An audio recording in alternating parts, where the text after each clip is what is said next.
Met dit laatste project van de reis naar 2018 zetten wij Ritsumersiel letterlijk weer op de kaart.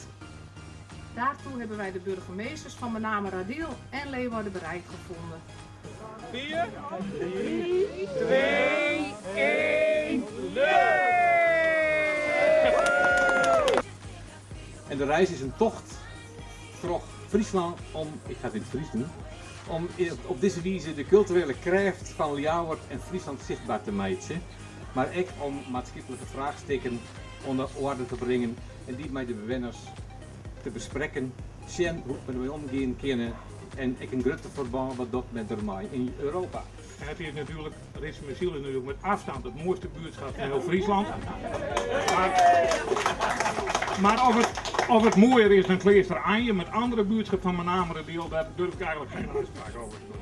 De grote terpen met de royale kerken in verschillende dorpen vertellen iets van het rijke verleden toen de Middelzee nog de dominante factor was in dit gedeelte van Friesland. En Ritsumersiel die speelt in die geschiedenis zijn eigen rol. Cultureel Ooster gaat niet alleen over cultuur en grote cultuur in de schouwburgen, maar juist over hoe vernieuw je je eigen gemeenschap. Je sociale samenhang, je economische innovatie en culturele samenhang. En je taal en je cultuur. En ik vind dit een goed voorbeeld van de reis ook om te laten zien hoe mensen zelf met de verandering omgaan. En niet alleen het nadeel ervan zien, maar ook zeggen hoe gaan we dat, we gaan wat moois van maken. Dus ja, je zet jezelf op de kaart. Ik vind het hartstikke goed dat jullie dit gedaan hebben, dus ik doe graag mee aan de opening.